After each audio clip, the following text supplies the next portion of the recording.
प्रकृतिवादियों के अनुसार जो भी वेल्थ या जो भी धन उत्पन्न होता है वह उत्पादक वर्ग अर्थात किसानों के द्वारा उत्पन्न किया जाता है।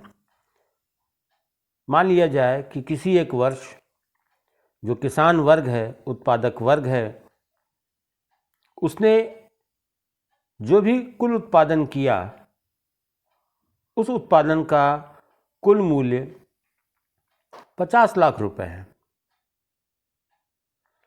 अब पूरे किसान वर्ग को उत्पादन करने में जो लागत लगानी पड़ी और किसान वर्ग को अपने जीवन निर्वाह के लिए जो चाहिए, तो कॉस्ट ऑफ प्रोडक्शन और सेल्फ कंजम्पशन, अपने उपभोग के लिए, अपने जीवन निर्वाह के लिए जो चाहिए वह 20 लाख रुपए मूल्य का उत्पाद है। किसान वर्ग ने, संपूर्ण किसान वर्ग ने पूरे एक वर्ष में जो कुल उत्पादन किया उसका मूल्य 50 लाख रुपए। पूरे किसान वर्ग को अपने जीवन निर्वाह और उत्पादन की लागत इसके आधार पर जो चाहिए वह 20 लाख रुपए आवश्यक है। इसका साफ सा अर्थ है कि जो 20 लाख रुपए हैं उसका अर्थव्यवस्था में प्रचलन या उसका अर्थव्यवस्था में चलन नहीं होगा, वह कंजम्पशन पार्ट में किसानों के पास आएगा। बचा जो 30 लाख रुपए है वह अर्थव्यवस्था में चलन में आएगा। और इस 30 लाख रुपए का वितरण किस प्रकार से होगा? चूंकि उत्पादक वर्ग औद्योगिक वस्तुएं चाहता है, जो किसान वर्ग है उसको वो प्रोड्यूस तो करता है प्राइमरी कमोडिटीज, लेकिन उसको चाहिए औद्योगिक वस्तुएं, और यह औद्योगिक वस्तुएं वह अनुत्पादक वर्ग से 10 लाख रुपए देकर खरीदेगा। माना तो 30 लाख रुपए बचे थे जो सर्कुलेशन में आने थे, उस 30 लाख रुपए में से चूंकि उत्पादक वर्ग को औद्योगिक वस्तुएं चाहिए, इसलिए वह अनुत्पादक वर्ग से 10 लाख रुपए की वस्तुएं खरीदेगा और शेष बचा हुआ जो 20 लाख है वो 20 लाख रुपए वह भूमि के मालिक और सरकार को देगा। भूमि के मालिक को लगान के रूप में, सरकार को कर के रूप में। अब भूमि का मालिक स्वामी वर्ग में है। स्वामी वर्ग इन 20 लाख रुपयों पर निर्वाह करता है। वह इसमें से 10 लाख रुपए स्वामी वर्ग भोजन पर, फूड आइटम्स पर, कंजम्पशंस पर खर्च करेगा और बचा हुआ 10 लाख रुपए औद्योगिक वस्तुओं की खरीदारी पर खर्च करेगा, क्योंकि जो स्वामी वर्ग है उसको भी प्राथमिक वस्तुएं भी चाहिए और उपयोग की और उपभोग की औद्योगिक वस्तुएं भी चाहिए। तो जो स्वामी वर्ग है जिसको 20 लाख रुपए मिले, उसने मान लिए 10 लाख रुपए भोजन या उपभोग संबंधी चीज़ों पर खरीदारी में खर्च किए और बचा हुआ 10 लाख रुपए औद्योगिक वस्तुओं की खरीदारी पर खर्च किया। प्रकृतिवादियों के अनुसार अनुत्पादक वर्ग अतिरेक उत्पन्न नहीं करते, किंतु फिर भी 20 लाख रुपए प्राप्त करते हैं। अनुत्पादक वर्ग 20 लाख रुपए उत्पादक वर्ग से आवश्यक वस्तुओं एवं उद्योगों के लिए कच्चा माल खरीदने के लिए उपयोग करते हैं। इस प्रकार 20 लाख रुपए जो अनुत्पादक वर्ग के हाथों में आए थे, आरंभिक बिंदु अर्थात किसान के पास वापस चले जाते हैं। अनुत्पादक वर्ग, आई रिपीट, अनुत्पादक वर्ग अतिरेक उत्पन्न नहीं करते किंतु 20 लाख रुपए प्राप्त करते हैं। अनुत्पादक वर्ग 10 लाख रुपए उत्पादक वर्ग से आवश्यक वस्तुओं एवं उद्योगों के लिए कच्चा माल खरीदने के लिए उपयोग करते हैं। इस प्रकार 20 लाख रुपए जो अनुत्पादक वर्ग के हाथों में आए थे, आरंभिक बिंदु अर्थात किसान या उत्पादक वर्ग के पास वापस चले जाते हैं। इस प्रकार यह चक्र पूरा हो जाता है। यहां यह बात अति महत्वपूर्ण है कि प्रकृतिवादी विचारधारा जिस प्रकृतिवादी संप्रदाय का कार्यकाल बहुत थोड़ा रहा, लेकिन उस विचारधारा ने एक दो ऐसे प्रासंगिक बातों को हमें बताया जो हमें लंबे समय तक और आज भी महत्वपूर्ण लगती हैं। हम जब मैक्रो इकोनॉमिक्स में जाते हैं तो वहाँ पर नेशनल इनकम के कंसेप्ट के पहले सर्कुलेशन की बात करते हैं, सर्कुलेशन ऑफ इनकम, अर्थव्यवस्था में मुद्रा या आय का प्रवाह। यह जो डिस्ट्रीब्यूशन का कंसेप्ट है कि इकोनॉमी में मनी कैसे सर्कुलेट करती है, कितनी महत्वपूर्ण बात है कि इस बात को सबसे पहले 18वीं शताब्दी के मध्य में फ्रांसीसी विचारकों ने कहा था। इस संदर्भ में प्रकृतिवाद अपने आप में एक महत्वपूर्ण महत्व रखता है। दूसरी बात, जो विचार प्रकृतिवादियों ने दिया कि उन्होंने भूमि को उत्पादक माना, ये विचार कितना महत्वपूर्ण है। जब हम माल्थस का सिद्धांत देखते हैं, आगे बढ़ते हैं, माल्थस कहते हैं समस्याएं वहीं पर पैदा होती हैं, वहीं पर पैदा होंगी। पॉपुलेशन का ग्रोथ रेट ज़्यादा और पॉपुलेशन को खिलाने के लिए जो अनाज देना है वो कम। लेकिन उत्पादक चीज उन्होंने भी क्या मानी कि केवल सब्सिस्टेंस, केवल प्रोडक्टिव कैपेसिटी कहाँ है? लैंड की। क्लासिकल अर्थशास्त्री, प्रतिष्ठित अर्थशास्त्री एडम स्मिथ और उनके फॉलोअर्स डेविड रिकार्डो को देखिए। डेविड रिकार्डो का लगान का सिद्धांत, क्लासिकल थ्योरी ऑफ रेंट। रिकार्डो के लगान सिद्धांत में लगान कैसे उत्पन्न होता है, लगान उत्पन्न होने के दो आधार हैं, एक सीमितता लगान स्कैर्सिटी रेंट और दूसरा डिफरेंशियल रेंट भेदात्मक लगान। लगान इसलिए उत्पन्न होता है क्योंकि भूमि की पूर्ति सीमित हो जाती है। लगान उस भूमि पर उत्पन्न होता है जो भूमि उच्च कोटि की है। जब निम्न कोटि की भूमि का उपयोग होता है तो उच्च कोटि की भूमि पर लगान उत्पन्न होता है। कहाँ रेंट जनरेट हो रहा है? लैंड पर। लैंड क्या है? जिसमें उत्पादन देने की क्षमता है। रिकार्डो क्लासिकल अर्थशास्त्री एडम स्मिथ के शिष्य मानते हैं कि भूमि के अंदर क्या चीज है? मौलिक और अविनाशी शक्तियां। कितनी महत्वपूर्ण बात है कि वही क्लासिकल अर्थशास्त्र के जनक एडम स्मिथ, जिनको हम फादर ऑफ इकोनॉमिक्स कहते हैं, उन्हीं की पुस्तक 1776 में आती है, वेल्थ ऑफ नेशंस। और अपनी इस पुस्तक में वो तत्कालीन परिस्थितियों और तत्कालीन चीज़ों का इतना स्पष्ट और इतना विस्तृत विश्लेषण करते हैं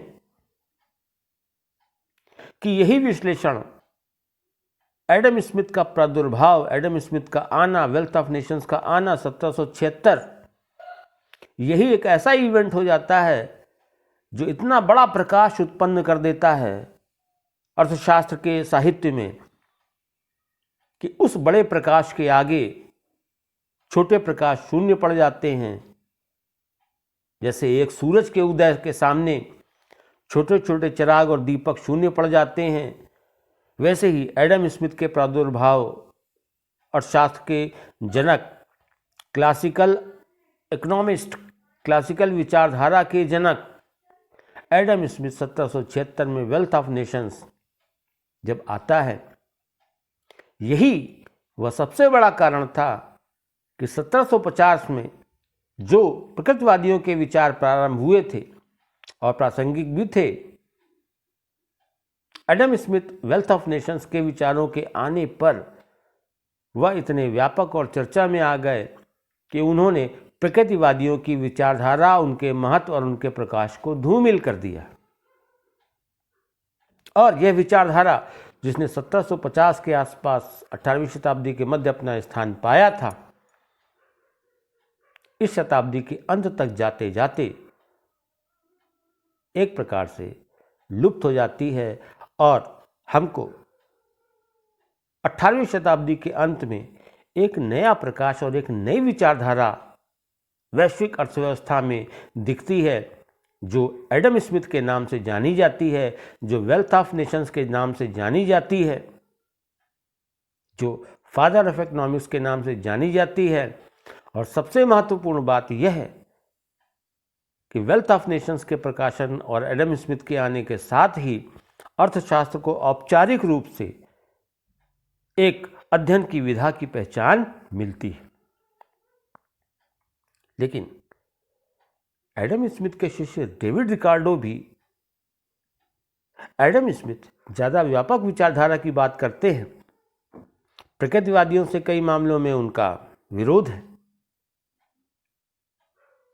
एडम स्मिथ क्लासिकल इकोनॉमिस्ट, वो नियंत्रित विचारधारा की बात करते हैं। प्रकृतिवादी खुली विचारधारा की बात करते हैं। स्टेट कंट्रोल, गवर्नमेंटल इंटरफेरेंस, इसकी बात प्रकृतिवादी कहते हैं नो, नहीं होना चाहिए। लिबरल पॉलिसी, नेचुरल ऑर्डर को चलाने में और नेचुरल ऑर्डर को रहने में उसका आनंद समाज को मिले, अर्थव्यवस्था को मिले, इसके लिए आवश्यक है गवर्नमेंट इंटरफेरेंस कम से कम हो, लिबरल पॉलिसी हो। लेकिन क्लासिकल अर्थशास्त्र में जो पॉलिसी बताई जाती है, losses fair, presence of invisible hand, free play of market forces. अब इस विचारधारा के साथ जब हम रिकार्डो की बात को देखते हैं तो रिकार्डो यहाँ स्वीकार करते हैं कि लैंड प्रोडक्टिव है, अविनाशी शक्तियाँ, मौलिक शक्तियाँ, लगान उत्पन्न करने की जो बात है वो भूमि से संबद्ध है इन अर्थों में। और एक और विचार जो यहाँ HET के विद्यार्थियों से थोड़ा सा अलग हो सकता है, इकोलॉजिकल इकोनॉमिक्स, पारिस्थितिकी अर्थशास्त्र। इस विचारधारा को भी जब हम देखते हैं, जो इन्वायरमेंटल इकोनॉमिक्स स्टूडेंट्स का पार्ट एंड पार्सल है, तो पारिस्थितिकी अर्थशास्त्र की भी जो विचारधारा है, उसका जो मूल है, उसकी जो ओरिजिन है, वो फिजियोक्रेसी से है, प्रकृतिवाद से है। फिजियोक्रेसी, माल्थस का सिद्धांत, रिकार्डो का सिद्धांत, फिर डेवलपमेंट चलता है। और जो पारिस्थितिकी विचारधारा है वो नेचर को प्रधान मानते हुए आगे आती है, चलती है, अपनी बातों को कहती है, लेकिन उसकी बातों की शुरुआत भी फिजियोक्रेसी से होती है। और वो बात दूसरी है कि 1960 के दशक में आ जाने पर इकोलॉजिकल इकोनॉमिक्स को अपने आप को डेवलप करने का एक नया इन्वायरमेंट मिलता है, जब इन्वायरमेंटल इकोनॉमिक्स आगे बढ़ती है।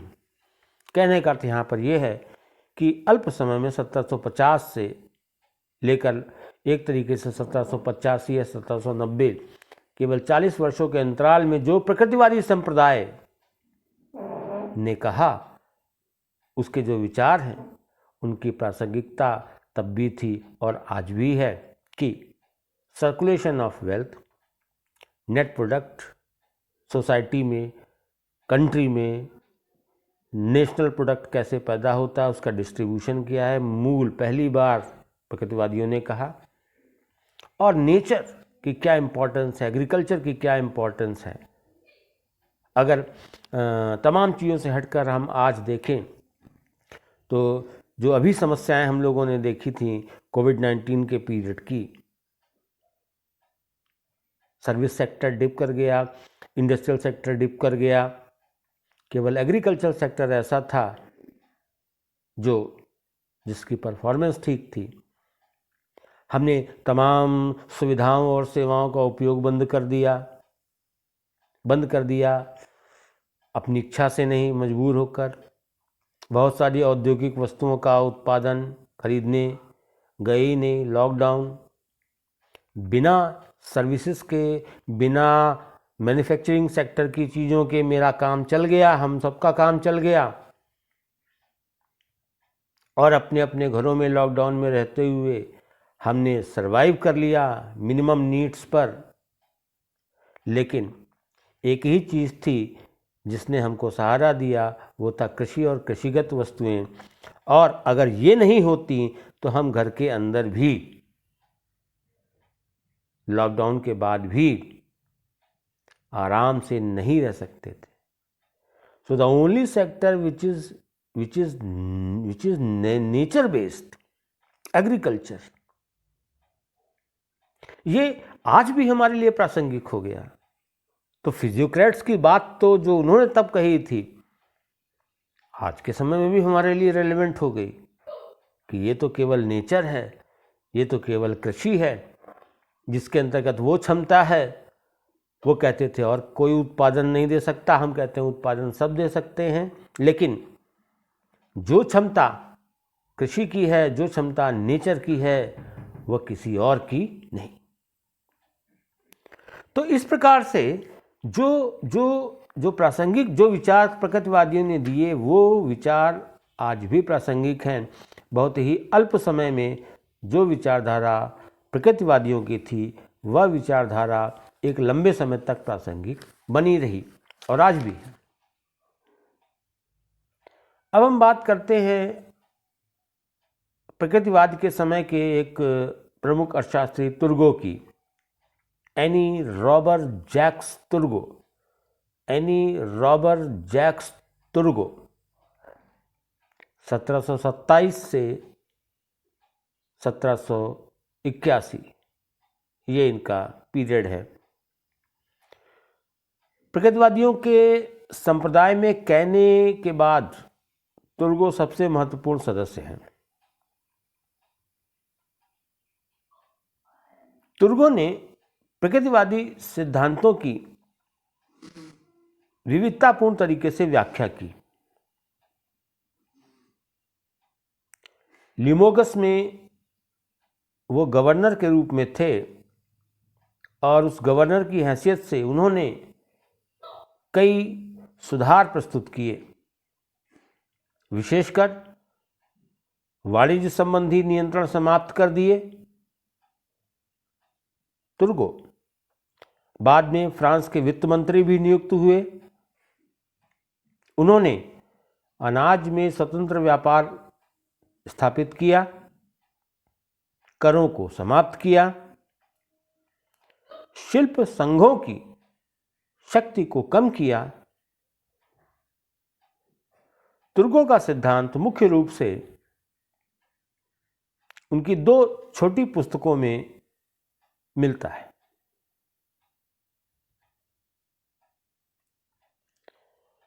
दोनों पुस्तकों के अंतर्गत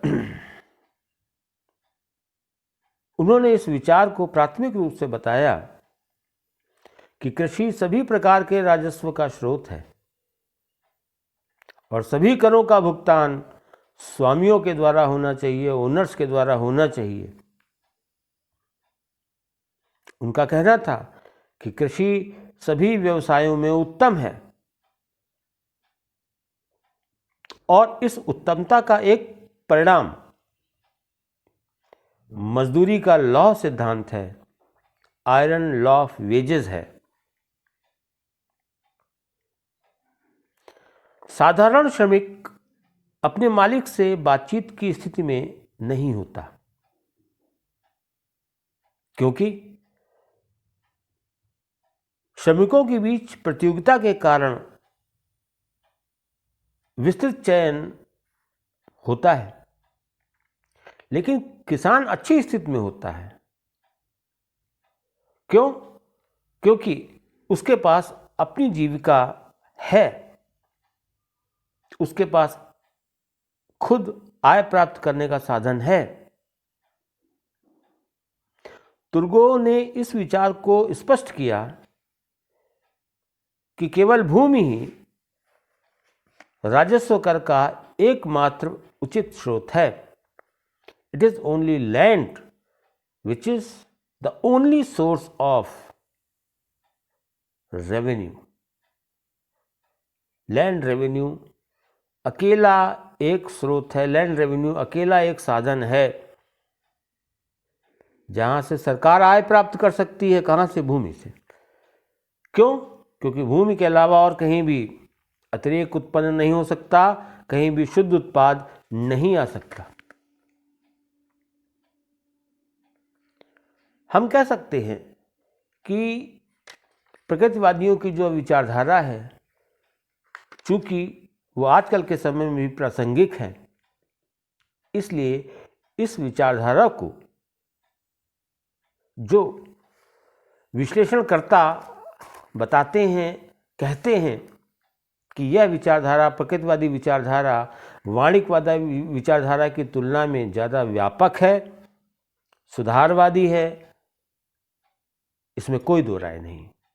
निश्चित ही जो प्रकृतिवादी विचारधारा है वो वाणिज्यवादी विचारधारा की तुलना में ज़्यादा व्यापक है, ज़्यादा सुधारवादी है, और वह इस चीज़ को जानने का प्रयास भी करती है कि वास्तव में धन की उत्पत्ति का मुख्य स्रोत क्या है और किसी भी अर्थव्यवस्था में धन का वितरण किस प्रकार से होता है। ये जो आर्थिक सोच है, ये जो इकोनॉमिक थिंकिंग है, कहाँ से पैसा आएगा इकोनॉमी में, कौन सा सेक्टर प्रोडक्टिव है, कौन सा सेक्टर अनप्रोडक्टिव है, कैसे कैसे संपदा का वितरण अर्थव्यवस्था में होता है, ये एक नए तरीके की सोच है। ये आर्थिक विचारों की शुरुआत है। यह बात प्रकृतिवादियों ने तो की, लेकिन यह बात वाणिज्यवादियों ने नहीं की थी। और जो प्रकृति या प्राइमरी सेक्टर या नेचर या लैंड को इम्पोर्टेंस प्रकृतिवादियों ने दी और उसके महत्व को समझा, उनका ये नेचुरल ऑर्डर बड़ी विशेष बात है। उनका ये जो नेचुरल ऑर्डर है, ये नेचुरल ऑर्डर आज भी प्रासंगिकता रखता है। एडम स्मिथ जब आते हैं, उनकी विचारधारा जब आती है, तो उनकी विचारधारा के आलोक में प्रकृतिवादी विचारधारा डिम पड़ जाती है, मध्यम पड़ जाती है। लेकिन फिर भी जब एडम स्मिथ और वेल्थ ऑफ नेशंस की विचारधाराओं या एडम स्मिथ या वेल्थ ऑफ नेशंस के सिद्धांतों को हम देखते हैं, तो वहाँ फिर एक बार हमको नेचुरल ऑर्डर का जिक्र एडम स्मिथ की बातों में मिलता है। और एडम स्मिथ की बातों में जो नेचुरल ऑर्डर का जिक्र मिलता है, उसका जो आधार हमें दिखता है वो प्रकृतिवादी सोच है। इन अर्थों में प्रकृतिवादी विचारधारा बहुत अल्प समय के लिए तो थी, लेकिन वह बहुत ही व्यापक विचारधारा थी। जो नेक्स्ट टॉपिक अब हमारे सामने आता है वो क्लासिकल अर्थशास्त्र का है, प्रतिष्ठित विचारधारा का है, यानी कि मर्केंटलिस्ट फिजियोक्रेट्स के बाद अब हम लोग जो बात करेंगे वो बात करेंगे क्लासिकल विचारधारा की, प्रतिष्ठित विचारधारा की। और प्रतिष्ठित विचारधारा जो शुरू होती है एडम स्मिथ के समय से, ये इसके जनक हैं। Adam Smith and it's followers, Adam Smith और उनके जो शिष्य थे, जो उनके अनुयायी थे, उन सभी ने जो बातें कहीं, उन सभी को समन्वित रूप से हम कलेक्टिवली प्रतिष्ठित आर्थिक विचार कहते हैं। ये प्रतिष्ठित आर्थिक विचार क्यों कहते हैं? एडम स्मिथ के शिष्य डेविड रिकार्डो, एडम स्मिथ के समय के अन्य अर्थशास्त्री J.S. मिल, J.B. से वगैरह वगैरह, इन सभी के विचारों को, इन सभी के आर्थिक विचारों को समन्वित रूप से हम कहते हैं ये कौन से आर्थिक विचार हैं? प्रतिष्ठित आर्थिक विचार हैं। इन सब के विचार क्या हैं? क्लासिकल इकोनॉमिक थॉट्स हैं। और ये सब क्या हैं? ये क्लासिकल अर्थशास्त्री हैं, ये प्रतिष्ठित अर्थशास्त्री हैं। इनका नाम ये क्लासिकल प्रतिष्ठित कैसे? हम डिक्शनरी में भी अगर देखें तो क्लासिकल शब्द का अर्थ मिलता है टाइम ऑनर्ड, समय सम्मानित।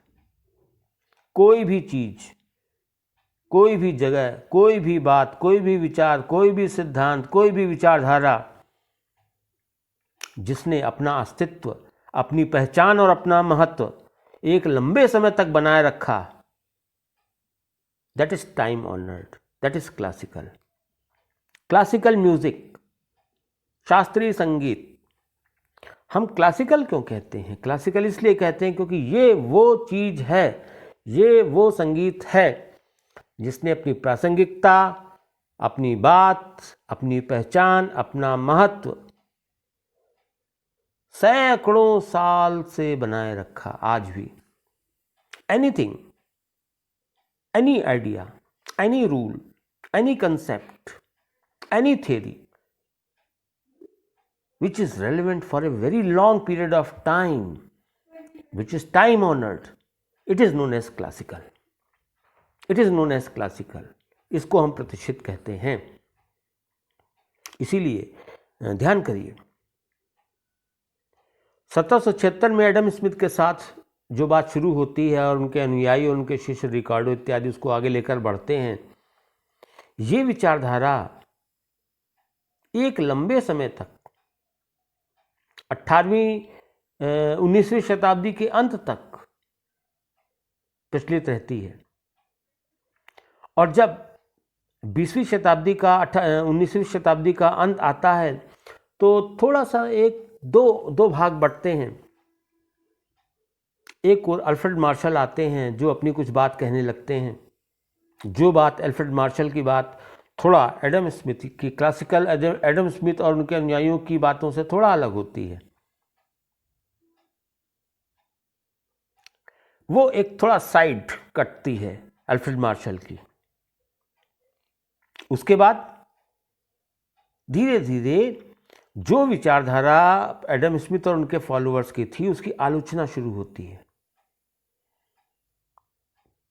क्योंकि उनकी विचारधारा के आधार पर विश्व की अर्थव्यवस्थाएं जो चल रही थीं, कई समस्याएं आने लगती हैं। और इन समस्याओं का जो क्लाइमेक्स आता है वो है great depression of the world, विश्व की महान मंदी 1929, जहां पर कीन्स का प्रादुर्भाव होता है। और कीन्स कहते हैं कि सारी समस्याओं का कारण था कि हम अब तक गलत विचारों और मान्यताओं पर काम कर रहे थे। और वो मान्यताएं किसकी थीं? वो क्लासिकल अर्थशास्त्रियों की थी। क्लासिकल क्यों कहा? 1776 से लेकर 19वीं शताब्दी के अंत तक पूरा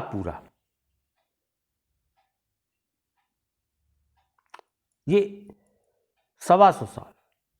उसके बाद भी महान मंदी आती है जिसका क्लाइमेक्स है 1929 के आगे 25 साल और लगभग 200 सालों तक, पौने 200 सालों तक एडम स्मिथ और उनके फॉलोअर्स, उनके अनुयायियों के जो विचार थे वो वैश्विक अर्थव्यवस्थाओं पर प्रचलित रहे। विश्व ने उनको माना भी, विश्व की अर्थव्यवस्था उन्हीं विचारों पर चलती रही।